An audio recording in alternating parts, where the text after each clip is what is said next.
Assalamualaikum warahmatullahi wabarakatuh. Hai, halo teman-teman hebat semuanya. Apa kabarnya hari ini? Semoga semuanya dalam keadaan sehat walafiat ya. Hari ini berjumpa kembali dengan Bu Diana di pembelajaran IPA pada tema 5 September 3 tentang sifat-sifat cermin. Namun, sebelum kita mulai pembelajaran pada hari ini, alangkah lebih baiknya kita buka dengan sama-sama mengucap basmalah. Bismillahirrahmanirrahim. Pastinya kita sudah tidak asing lagi dengan cermin, karena cermin merupakan salah satu benda yang dapat memantulkan cahaya, sehingga bayangan kita bisa terlihat jelas di dalam cermin. Pada pembelajaran sebelumnya, kita telah mengetahui bahwa cahaya akan dipantulkan secara teratur ketika mengenai benda yang permukaannya sangat rata, licin, dan juga mengkilap. Cahaya yang dipantulkan oleh cermin merupakan salah satu contoh dari pemantulan teratur. Berdasarkan bentuk permukaannya, cermin dibedakan menjadi 3, yaitu yang pertama ada cermin datar, lalu yang kedua ada cermin cekung, dan yang terakhir adalah cermin cembung. Kira-kira apa ya perbedaan dari ketiga cermin tersebut? Mari kita bahas bersama-sama.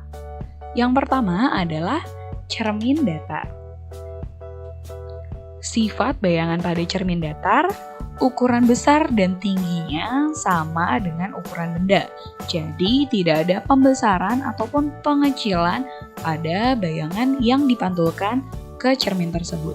Lalu yang kedua, kenampakan bayangannya berlawanan dengan benda. Misalnya, tangan kananmu akan menjadi tangan kirimu dalam bayangan di cermin datar. Lalu yang ketiga, bayangannya bersifat semu atau maya.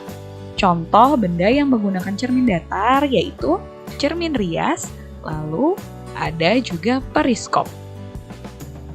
Yang kedua adalah cermin cekung. Sifat bayangan pada cermin cekung yang pertama adalah jika benda berada dekat dengan cermin, bayangan benda akan bersifat tegak, diperbesar, dan juga semu. Lalu yang kedua, jika benda berada jauh dari cermin, bayangan benda akan bersifat nyata, terbalik, dan juga diperkecil. Contoh benda yang menggunakan cermin cekung adalah bagian cekung atau bagian dalam dari sendok. Lalu yang kedua, ada reflektor yang terdapat pada lampu senter. Dan yang ketiga, ada reflektor yang terdapat di lampu mobil. Yang ketiga yaitu cermin cembung. Sifat bayangan yang terdapat pada cermin cembung yaitu semu, tegak, dan diperkecil dari ukuran benda yang sebenarnya. Contoh benda yang menggunakan cermin cembung antara lain bagian belakang dari sendok, kaca spion, dan juga cermin yang berada di sudut jalan. Untuk mengetahui perbedaan bayangan yang dihasilkan dari ketiga cermin tersebut, kita bisa melakukan percobaan sederhana. Silahkan teman-teman mengambil kaca rias atau cermin rias yang dimiliki di rumah, lalu lihatlah perbedaan bayangan yang terdapat pada cermin tersebut.